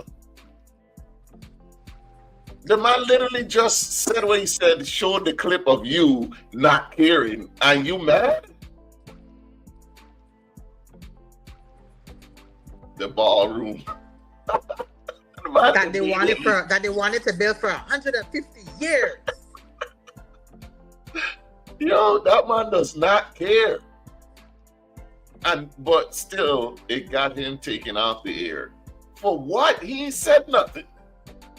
He just told what happened, basically.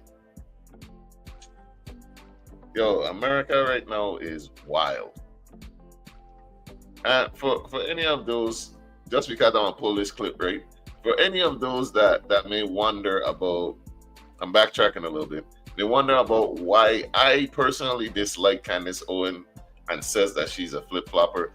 I found a video that explains it perfectly. And I want you guys to look at this and send it to your friends. Candace Owens, she's out here making anti-blackness into a full-time career. Owens tours college campuses telling young white kids that racism is over, that black people are just making excuses, that slavery was actually beneficial because it brought Africans to America. She's turned hatred of her own people into a brand, a multimedia empire, a whole damn industry. She literally said that if he had just stayed in Germany, he would have been fine, because she was so desperate to own the libs that she lost her damn mind. But here's the thing. That wasn't a mistake. That's who she is. Someone so consumed with anti-black ideology that she'll defend it to make a point against black progress. And look at these audiences when she speaks. You see the joy on these white faces? They finally found black people who will say what they've always wanted to say. You see the correlation between her and Charlie? You see where they're going to sow the seeds? To colleges. To debate. Now, people have been getting upset because of quotes, literal quotes from Charlie Kirk saying that it was taken out of context. You see the differences, though. He wouldn't say those things on those college campuses. He would only say them in front of fully conservative crowds or on his podcasts. He knew better than to take those talking points to the college campuses because he'd lose money. You think Candace don't know that too? So when they go to the college campuses, they debate and they maintain a certain level of decorum so it doesn't mess with their money. But then they get on these podcasts and on their own shows and they talk crazy. Remember the Mandarin Menace had beef with Kimmel and Sesame Street for over a decade now? I didn't even know that. A decade? This man even had that show that long? I remember the Sesame Street thing, but I don't remember the one with Kimmel. He sure did take them off. Well, he doesn't like any of the late night show hosts because it's all talk about him anyway, so. True, but the thing about it, right, that I noticed, like he got Colbert canceled. And after he got the news of that, he celebrated and said Kimmel is next. So, I mean, he's literally giving us a timeline. But did you also see that The View did not discuss the whole Jimmy Kimmel thing because they're also on ABC too? Don't get me started on The View, eh? Don't get me started on that View. Yo, whitewash at its finest. I always say Candace look like E.T. Doctor. If she had black friends, she'd do her hair though. That'll be my concern. You're making us look bad out here. But having black friends doesn't mean she's gonna do her hair. Because clearly she's black and you see how she behaves. She could have black friends that move just like her. Somebody would have tell her something to fix that kitchen or something. You guys looking bad out here. Put some gel in there. My thing is, why are you relaxing your hair in the first place? That's what black people think. It's no problem. Just let your hair be. Let your hair do what your hair gonna do. Of course, these conglomerates gonna tell their subsidiaries to not address it. Yeah, because they don't get in trouble. But we see who stands for it regardless. And you know it's funny, the biggest truth tellers in America are comedians. Have y'all noticed that? It's not the news people. It's not like the journalists. It's the comedians that tell the most truth in America. Political satire is important, people. So some may see it as he's just a comedian. I don't even watch Kimmel. I'm gonna be honest. I don't even watch this man, but I understand they're necessary. Political satire is necessary because they often speak volumes for people that watch them. ABC censors a lot. Many people have gotten canceled. Hey, list some of them because they've done it quietly. I know that. These are the ones that I've been hearing about. People are trusting influencers, comedians more than traditional news. That's a fact. It's kind of dangerous. It's fairly dangerous to trust an influencer over like a trusted news site.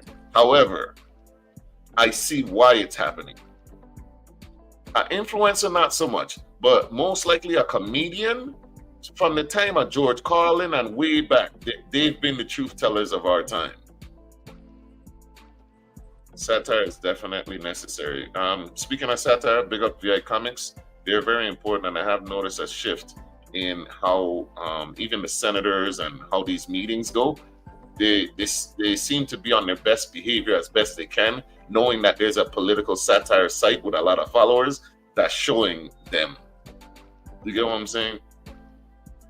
Bill Maher got canceled over something that was aired in the show 20 years ago on ABC. Bill Maher's still doing good too. He's still out there on another show. Hey, I don't know. ABC soft anyway. I guess I wouldn't expect anything. We should have known this would have been a problem when Sesame Street was under fire. Sesame Street. Is it safe to come back in? It is. It is.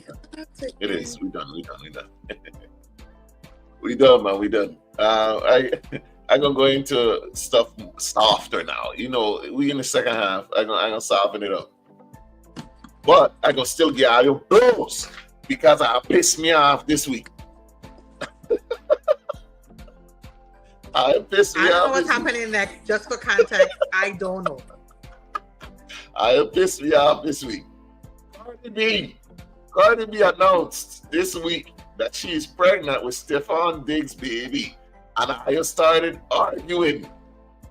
And it pissed me off.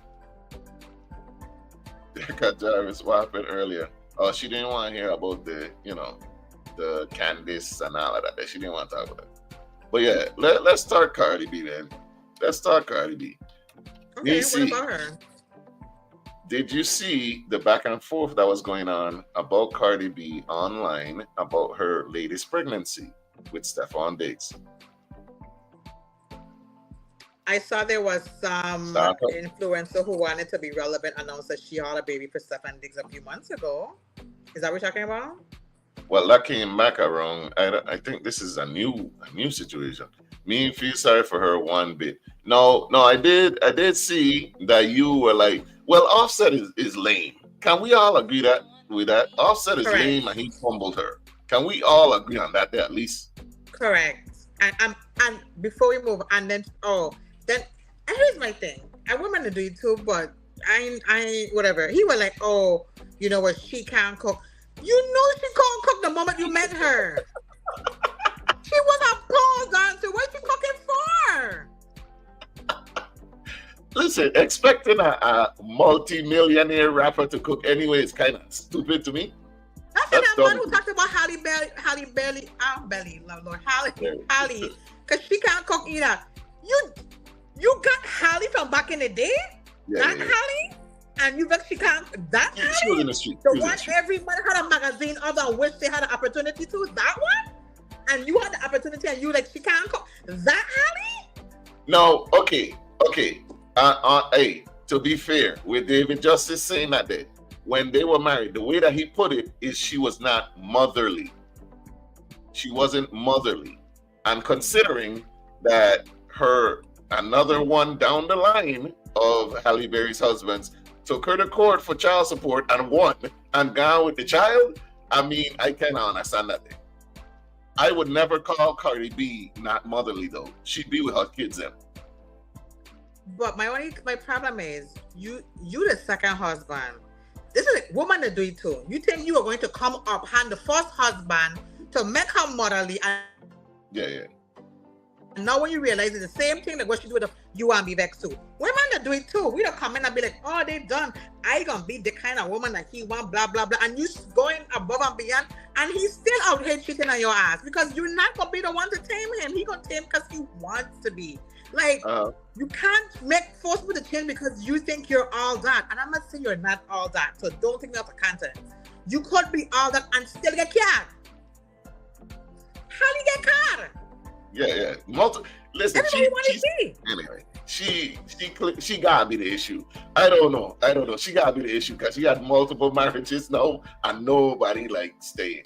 Yeah, but you see, I think my only issue I see with her marriages is that she kind of married, I don't want to say typical men, but the traditional men is what I should say. She married a traditional man, and so in their defense, they wanted the traditional Tali and a traditional wife, but that's what they kind of wanted out of it. And not everybody is very motherly. I am not a very motherly person. You're a little stricter than most, but I wouldn't say that you're. I mean, I have rules and stuff, but I'm not the every day, like the cook every day and make sure I make the lunch and make sure I put a little star on the nose and cut the apples in the shape and put them in. No, I'll say that. I'll say this, right? If you get with a multi-millionaire, she's an actress, a rapper, or someone always traveling, touring, all of them. I think it's dumb to want them to cook at all. Get a chef. Y'all can afford it. And why they do you want her specifically to cook? That's dumb. And they do. That's so stupid. Like, but if anyway, I get back to Cardi, when I get to the level of I can afford a chef, a personal trainer, a maid, and all that thing, I don't give a damn what she doing. Anyway. But yeah, must be the Virgo in Neci, LOL. Not a fuzzy and warm mommy, LOL. Okay, I had to get one off. He don't start off. I know he did. He can't help himself. Janelle said, "Don't get in rich people business." Here's the thing. We would not know about the business if they didn't keep talking about it. That's how I feel. You don't get in my business and I broke, but you don't know about it. It's like I say, that's the difference. So that's the only because you check what I said. Cardi B announces. She told us. After she done lied and said she wasn't. But she lied and said she wasn't.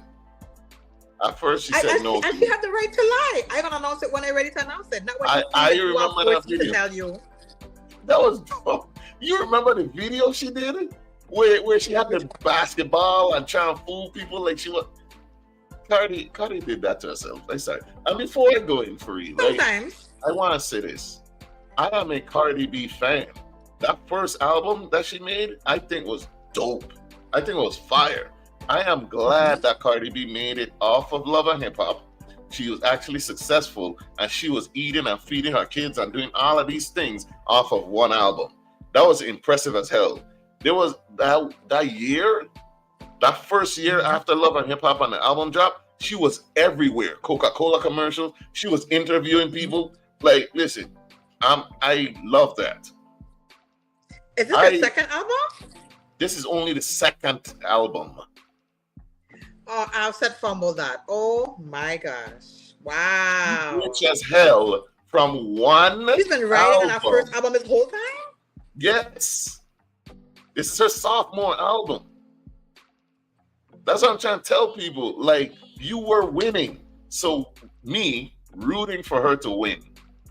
Coming from the Bronx, doing all this stuff. When I found out that she decided to get with Offset, I was like, nah, this ain't gonna last long, man. She wouldn't derail her career. And then she gets pregnant and marries the guy. And I'm like, nah, man, Cardi, you dumb. Then the cheating happens. She texts him back. At some point, we gotta say, hey, girl, you dumb.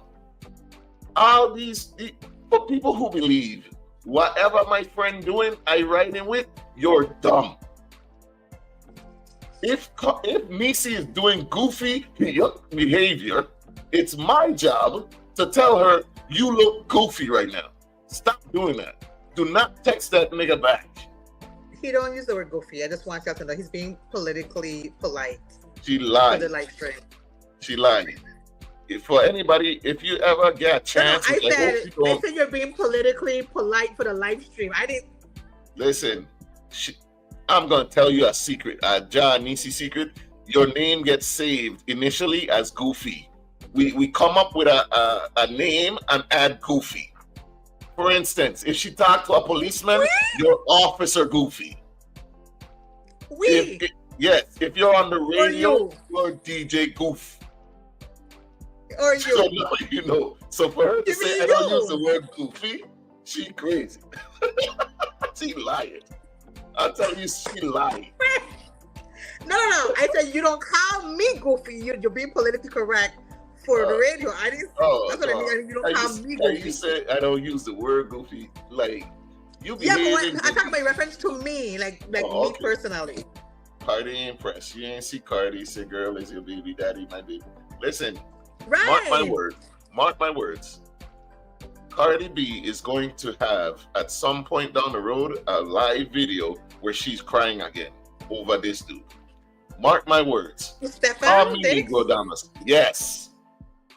At some point, just like with Offset, she's going to have another live, because this happened the last time when she got with Offset. Y'all were clapping and everything until the cheating stuff came out. Stop condoning your girlfriend doing goofy stuff.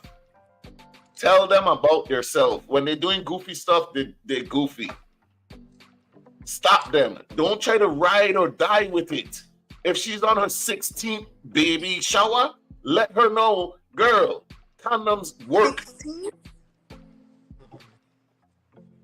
Why is lying acceptable? What do you mean, Darren? You gotta explain on. Yeah, expound on that. You can't fumble something you never had the capacity to hold in. He did. He just was not in the correct mind state to do so. He absolutely fumbled Cardi. That was his wife. What do you mean he didn't have the capacity to hold it? That was his wife. And after all the cheating stuff, she stayed several times. He had the capacity. He's just a numbskull. He didn't know what he had. That's the definition of fumbling somebody. Stefan Diggs is not different than Offset. Her picker is broken. That's my problem. Instead of congratulations and all of that, you need to tell her, girl, pick better. Why am I saying pick better, Cardi? She's rich. Y'all love to use that there, right? However, Future and Nick Cannon are also rich. And I think they're both goofy for having all them children, even though they're rich. But most people will not disagree with that, they do. I agree 1,000%. I like the money don't mean nothing. It just means that you have you have the financial means to take care of them. It doesn't mean that you're actually raising any of them. Exactly. It doesn't mean you have the capacity. Again, I'm not calling her no bad mother or nothing like that, because Cardi was with her children and Offset's children. That's again why I said this man fumbled her. People forget. One birthday she gave him $500,000. And I want to see which one of these new goofies he got gonna be do anything on that level. None. You can't go down and compare to. Yes, she gonna cook for you now. You have a little cookie, that little thing that cooking for you at home. Yes, but then when your body come around and she throwing you a party down by Olive Garden, what you gonna say? It absolutely is irresponsible. She got use your money to throw the party for you. Cardi used her money to throw the party for you. That's a difference. Exactly. And she was a breadwinner. She was a main breadwinner. Nobody would argue that. Now he outside in that hateration, holleration, Mary J. Blige with the cigarette outfit and talking about spousal support. Boy, you're lame. Then you're going to get on an album and talk about how rich you are and you're driving wrong in this car. You're lame. And you know what she did? Stop paying the mortgage for the house he's living in. And what's happened to it? Defaulting. I didn't even take me long. Be humble. When you're goofy, you can have an amazing woman, family, and you'll still fumble it. He can't help it because he lame. They'll get back together. I don't see them getting back together. Olive Garden catches streams herself from breadwinner to breadsticks. You know what? Cardi B might be goofy too. choices in men is bad. That's my thing, and I think it's okay. She still has that. I'm not. Go ahead. No, you think it's okay? No, you think it's okay. That's the end of your sentence? I think it's okay to say that. I think it's okay. I was gonna say she is. But I can. What I will say is, having money doesn't change who you are as a person. And Cardi, even how she talks, how she moves, what she does, she's still the same young Cardi B off the street. Like, you know what I mean? She hasn't evolved into a different type of person at the moment. So will keep picking the men that she likes in that thing. So again, she's like, how old is she? She's like fairly young, isn't she? She's like what, 30? Like fairly young, right? And so I will say, like, you know, like, 32. She's goofy because, she's goofy and whatever the case may be. And from our vantage point looking up, but she's still, to me, when I look at Cardi, it's still Cardi from back then. Like, she dresses differently. She moves a little differently for certain things because she's a mom now of 4 kids and whatever. But how she talks, even her songs, the song that she sings, like, that's still the same Cardi. So why are we expecting? We're expecting her to develop into like some, like, I don't know who, right? That she isn't. And the industry that she's in the hip hop industry, and so I don't see her losing that edge that she has to her. Maybe at some point when she's no longer maybe wanting to sing those kind of songs and those type of things, and she changes that, she'll pick other people that's better for her, or because we all been in that situation where we keep picking the same random people for us all the time. Some are you're older than Cardi, so picking the random person for yourself too. And I know my hair making me seem like I some friggin' after black. Like I be picking the wrong fucking people when I'm ready to. Okay, so but it's not for lack of, not off the rip, but after what I realized, okay, like you ain't what you pretended to, because you know you became a little comfortable. I can see the cracks that's happening. So, but she's not doing that. She's not looking to see that, oh, you're a better person, whatever. She's just picking what she knows and what she likes. And she talked about how she comes from a very big family. Her grandparents both had like 12, 13, 15 kids. She wants more children. She said that very vividly and openly. She made her decision. She knew who she was sleeping with. One thing we will say, she and Offset both agree she's been very loyal in their marriage. So while he was doing all these other things, she wasn't stepping out on him in their marriage. You were messing up. So now she's sleeping with somebody. That's why I don't think she'll go back, because she's already moved on to somebody else, like, and being intimate and having a baby. I don't see her going back to that. I don't see that. Regardless of what Offset said, he ain't gonna find another close to what Cardi did for him. I think he knows that, though. No. That's why he hasn't finalized the divorce yet. He knows that. No. He's still holding on to her. Cardi B gained her karma from drugging and robbing men back in the day. She is consistent. She's the same person all throughout her career. Meanwhile, her fans are asking for growth. That's the same issue with Drake fans. Drake fans are asking for growth. Why are you still making the same music? She is 32. Cardi is 32. She got married when she was 24. She got married when she was 24. People are asking for growth. Young. Do you think Nelly is a good match for Ashanti? I have no idea. I don't. They got back together. I think Nelly is a good match for Ashanti, because they've both done the work for themselves and ended back together. And so the difference is, right, they both they've both looked at each other and said, this is what we wanted, but being I'm not going to pretend that what it feels like to be famous and in the spotlight every minute of every day. Like, anything that you do outside of the privacy of your home is up for public opinion and scrutiny. That takes a toll on anybody. And Nelly and Ashanti are both young artists who was in the game from fairly young ages. And so you have all these ears in whispering into you, like people whispering at you, oh, this and that, and he's doing this and he's doing that. It took a toll. Sometimes it's not healthy, sometimes it's not. But they both seem very mature now. And their families are both happy. Why do we give a shit? They're happy. They look happy. Their family's happy. Nelly's kids is happy she's back. Like the girl, I saw the interviews with his kids, and they're so happy she's back and she's his wife. Like his kids, like that she didn't have with him. What I think they should never have done is gotten that reality show.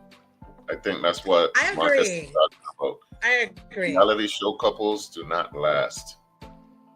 Like, that's dangerous. Like you said, there's people talking in your ear and this, that, and the third. Like, for the most part, reality show couples do not last. And you're going to have too many opinions into what you talk about, what you do, and all this stuff that should be private. Because actually, Ashanti and Nelly have been very private people up until now. Mm-hmm. I can't even remember who else Ashanti was dating other than Irv Gotti and Nelly. Because you don't see her out with anyone. But now she's out with you. But now they're going and get a reality show. That's gonna change. I don't think the show gonna last anyway. And not that I don't want it to. It just doesn't. It's why I say that is because we're in such a realm where toxicity is what drives numbers, and this show isn't full of that. It's really family oriented, and I don't see people like giving into it too much to really stay aboard with it. Which I wish that they would, but I don't see it. You know what I mean? It's just like a really nice family show. Well, I don't even watch the show, and I already saw like I saw responses to something Nelly did, which he was saying he won't even interact with the child or something like that until the child gets to a certain age, and talking about hiring a maid and stuff he's not waking up to, and it was some serious backlash about that, and people were already talking about they should break up. And that's my thing is public opinion. That's what we learned on the show. She had already knew that in advance, because she said that. She understood who she's married to. She knows who her partner is. Like, she gets it. I think okay. So why did and Nelly? No. No way. No. Where was the way. question? I missed the question. I think Ashanti is more famous than Nelly. Absolutely not. Absolutely not. I think they're gonna be good because they have serious history. Reality only destroys them relationship based on shaky foundation. Mm-hmm. Okay. They're gonna be fine. Nelly said he doesn't change diapers. They pick and choose what they will be outraged about. Now, just backtracking to what we were talking about, Cardi. Now, Cardi, again, she's 32. She still is legally married.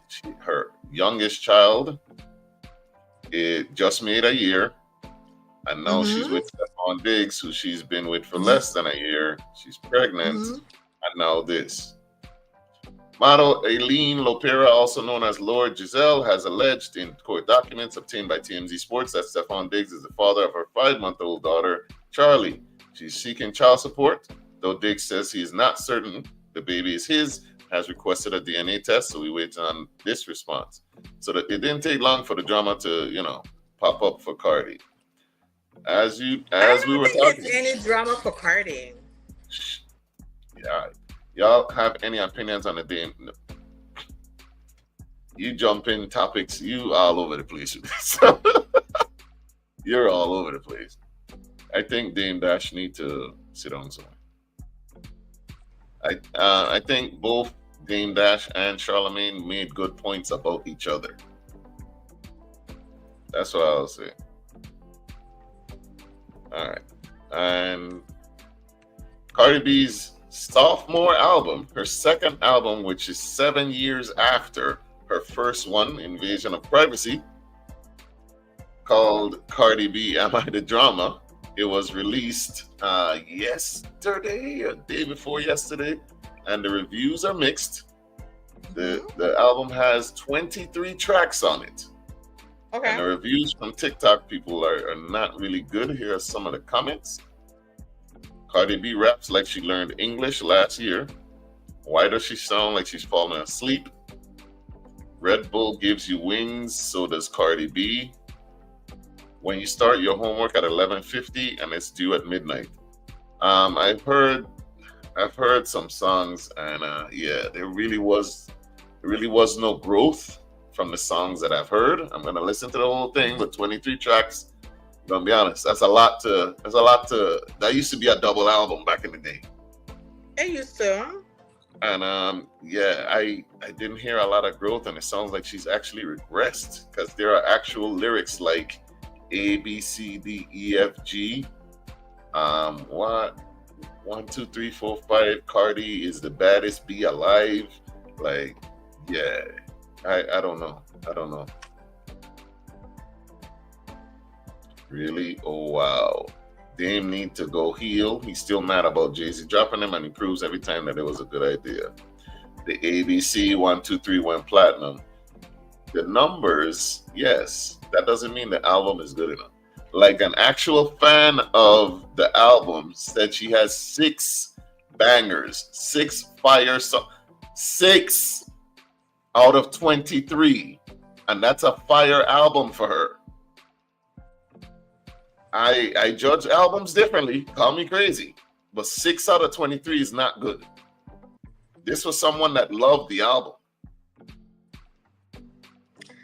I haven't listened to the album or any of the songs. I've heard clips of 2 of the songs. I do like it. It's very catchy. Okay. I would say, like, even for albums that I think that are fire, I've only ever liked a couple songs on it. I don't think the whole album's fire. Mm-hmm. But you know, a lot of people who make albums, most of it you don't like most of the album. Very rarely you listen to an album from beginning to end and you just love, like, every track is just fire. It does happen, but it's not, unfortunately, it's not the consensus. I will also say, since it's the second album too, and all the things she has going on, I feel like it's more of like getting things off her chest kind of thing than it is like an actual like album of music per se. So hopefully, you know, when this whole situation kind of clears up, she'll, you know, recoup herself, evolve in some type of way, and give us a really great junior album with less tracks but more growth. Because it's not quantity, it's quality. Yeah. So 24 tracks is a lot for me on an album. But I just feel like there's so much she hasn't said and done in the entire time since she dropped the first one that maybe she's just kind of trying to do it with this.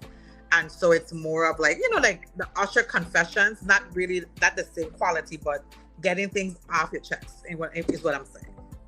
All right. So I'm gonna go back. I'm gonna try to force my way through all 23. But how I judge albums, majority of the album has to be non-skips. Not so, like 6 out of 23 would be a trash album to me.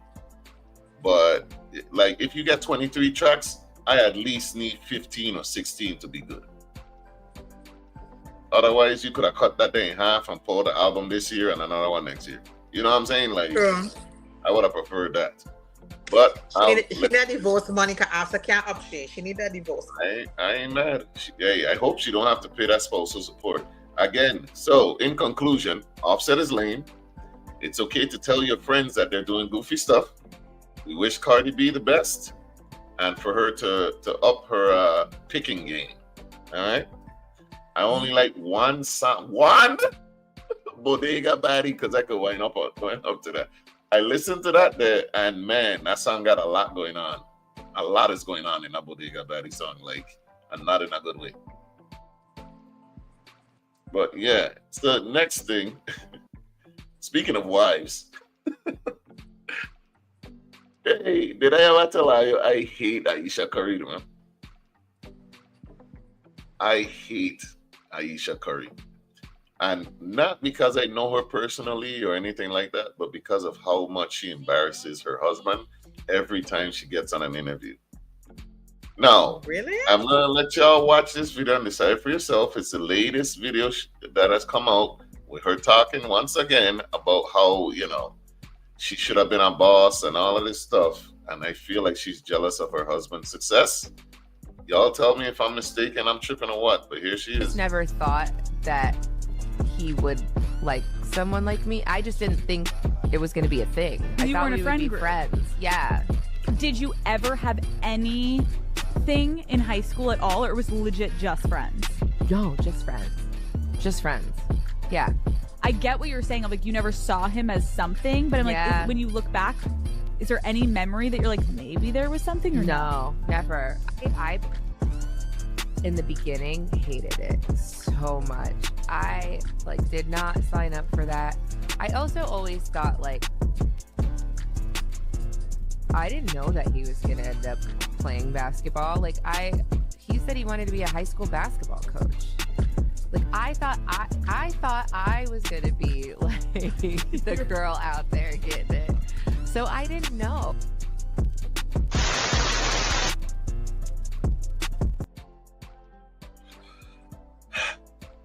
I hear a lot of resentment in the way that she talks about him. Like, you would have preferred your husband to be a high school basketball coach than a rich multimillionaire, well-known, one of the best shooters in the NBA ever, because you were supposed to be the boss, babe.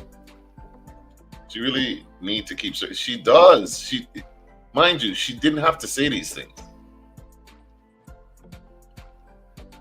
I feel like she's with Steph for the bread, but she ain't really checked for that, man. She stays on that time. That's what it sounds like. Because she says, I never really saw us being a thing.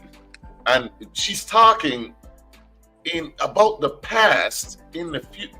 When Toby said how he curved his now wife several times, there was backlash over it. So I don't understand how now we're trying to defend her because this is her feelings. She does not need to say these things. And Steph never talks about her like this. I've been mad at Aisha since she came on, and I defended her when she was vying for regular people's attention in her inbox. Neci, go ahead. Your face saying a lot. Let's hear it. Come on. So I don't hear resentment for Steph Curry. If you've ever, Steph doesn't really talk about his personal life that much, but they grew up or were in the same circle for church. So they were never really a couple, or they saw each other as a love interest. And so her career trajectory was always, so she was on a path for a career trajectory that they groomed her for. And Steph, his intention was, like she said, never to be a professional NBA player. He always wanted to be a basketball coach. But he was being kind of, I don't say pressure, because his skills are so good. People were like, no, you could play NBA. And so I don't see it like that. It does sound like that, but I don't see it like that. They got married fairly young. They had kids. She's been a very supportive wife for his career, blah, blah, blah, blah, blah. Maybe she shouldn't say certain things, but she wants to. So it's out here now. We can't stop that, right? People probably said the same thing about me or you. We shouldn't be talking about shit. So, but we all here every Sunday, 4 to 6, tune in, share, subscribe. So I just feel like maybe she needs to more focus on what is it she wants to do for herself, now that the kids aren't so small anymore, and find her own path. Because when you don't have a path to walk on, it just seems like you're unsure. And I'm pretty sure Steph is kind of on his way. He's not ready to retire, but he's getting on the other side of his coin, right? And so maybe that's where she needs to focus on. Where does she want her life path to go? She does, I think she did do a cooking book or something she did do, but I don't know what else she has in her portfolio for herself in terms of her career. But I can understand, because she was being groomed for success that she never attained, because she fell in love. They got married. She was a wife. He end up drafting from school, even though that wasn't his goal, but he end up drafting. So she supported it. She whatever. Mm-hmm. And so what I realize with people is they don't go through shit with people in relationships no more. There's things I ain't gonna like. There's things that people gonna resent. There's things that people resent in marriages all the time. It doesn't mean that the marriage should be over. It just means this was a phase in our life that happened. she was asked a question, because you know I forget what that lady name is. She really digs into certain things. And while I agree she could have phrased things better or not sound, but that's how Aisha talks out. She just sounds like she doesn't give you like excitement or happy and joy. She just always sounds like blah. What about when she said what she said about, feeling some type of way about not getting other males' attention and Steph getting all this attention? Did you feel some type of way about that? I felt a way about it. I think it was unnecessary. But again, right, it comes back to, like I said, grooming, right? She was groomed for success. She should have attained certain things. Now, she's also very beautiful.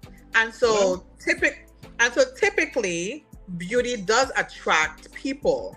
But on the flip side, no one also prepared her for that you have a partner that people respect, so they won't disrespect him by contacting you. And so I just think it's one of those things where you see it in real time because you're living it, but you don't see from the outside looking in until after the moment's over. And so she didn't have to say anything about it. I'm sure Steph don't even look at his goddamn DMs anyway. He don't care about stuff like that anyway. He's very clear about like he don't care about them kind of stuff. But yeah, it's your truth, but you don't have to tell your truth to everybody. But clearly she hasn't found her footing, in my opinion, about what she want to stand on. Okay. So Steph Curry's kids are 7, 10, and 13, right? My thing where the last one is 7 already? Jesus. Yeah. When she says things like this, I understand your path may have been thrown off, but at some point you gotta look at self. For one, people may dislike her because of the stuff that she said, which could throw off her being famous on her own. And me personally, if you're attached to somebody like Steph Curry, I would assume that it would be a lot easier to be famous then. If your husband is already famous, hell, her daughter has stolen the spotlight from Steph Curry already. But you can't. She's been thrust into a position where she could, Barack Obama became president, yet Michelle Obama has written books. She may not have gotten to where she wanted to be as a lawyer because their life changed, right? But we still know who the hell Michelle Obama is. And but Michelle Obama knew who she was before the presidency even happened. She had an opportunity to attain the things that she really wanted to do. Now, like you said, she didn't go further with her law degree. She is elite. She did that. Aisha didn't get that far. And then what we're not considering is they grow up in a very Catholic church community. Like, you know how those communities are when they're whispering in your ear and what they want you to do, how you're supposed to look, present yourself, what kind of wife you're supposed to be. She grew up very much in that life. And so sometimes shaking off some of that's been ingrained in you from a young person is not as easy as we would like to think. And I'm not saying that she can't, but we've seen how some people's Catholic or religion holds a strong hold over them, even when it shouldn't, because you're still human and you're not doing anything that's, of sin or whatever the case may be. And so she grew up in that, and they got married at a fairly young age. I think they were like, 20? They were like, just after they graduated high school, they got married. Now, I would rock with that, with the Catholic upbringing, if she wasn't doing things that I know the patriarchal Catholic Church would not like. I know there's no Catholic priest that would hear her saying, I want attention from man in my inbox, and say, go on, girl, be a boss, babe. No Catholic priest taught her that. Like, she's been, okay, let me read the comments anyway. I'm not talking about the Catholic priest. I'm talking about, how the Catholic Church members are. The members are the worst than the damn. But nobody has told her, shut up. Nobody ain't tell her, hey, you shouldn't be talking about your husband like that. She be really needing to keep certain thoughts to herself. I feel like she's with Steph for the bread, but she ain't really checked for that man. She stays on that time. Steph is a better man than me. I would have dashed away a long time ago. I ain't hear resentment, just a perspective from the time of them being young. keep this in mind too, right? She keeps talking about what she could have been. Does anyone know what that was? We have yet to hear what her aspirations were. If you know what Aisha Curry wanted to be that she wasn't able to, put it in the chat. The ladies are not objective when it comes to Aisha. If they were to criticize her, then it would knock down their talking points and viewpoints. I think it's just another episode of the... I don't care. I actually don't care for Aisha at all. I don't. I did definitely hear resentment. Resentment is a complex and negative emotional reaction to a perceived injustice, mistreatment, or unfairness. It involves a persistent feeling of anger, bitterness, and disappointment that arises when unmet expectations or crossed boundaries lead to a sense of being wronged or that someone else has undeservedly received something. If that don't sound like resentment, then I just read out the definition. That don't sound like resentment? I ain't gonna read that one. But this is all the time, not just one interview. I think Aisha was hoping that Steph would have lived off his father's money. I didn't know Steph people had money. How long she's gonna write that story? How old are you now? Exactly. It's time to get, like, if she's in a position where being famous should be easy. She's already famous.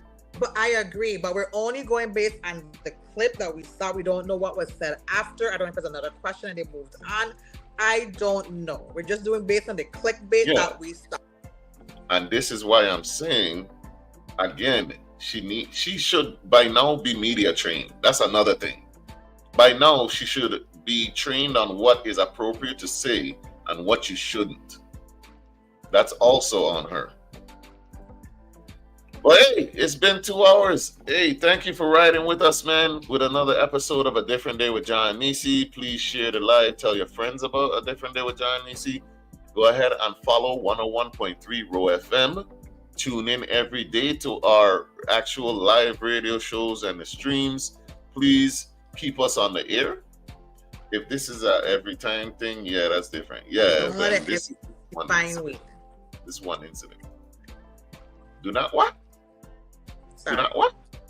Let the FCC find way. Yeah, cause you been cussing it up. You got keep that under control.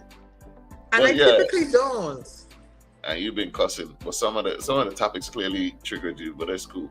Oh, and some wild guy when I posted this today. Not today, this week, and it went viral. One thing a VI person will never forget is that you used to suck wing in the high school bathroom.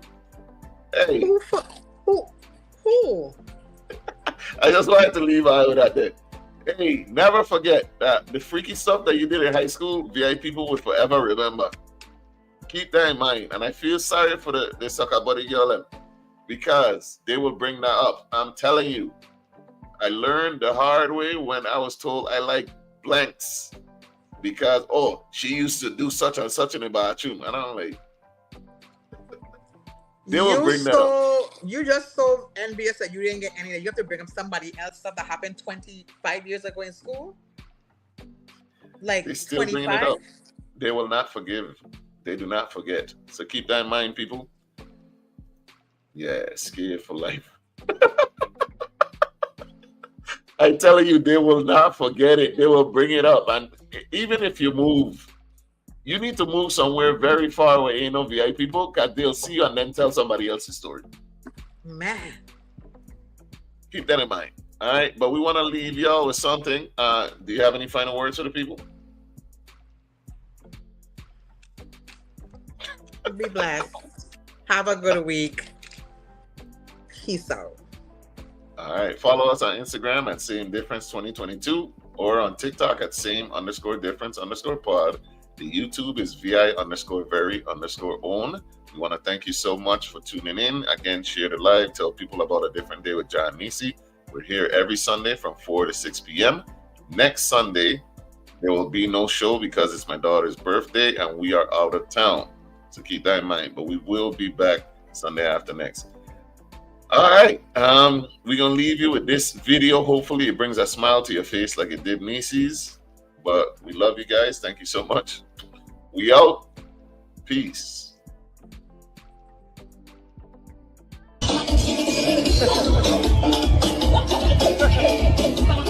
Yeah, ladies, start to TikTok. TikTok, TikTok, TikTok, let's get it on it. TikTok, yes, TikTok, yes, TikTok, let's get it on it.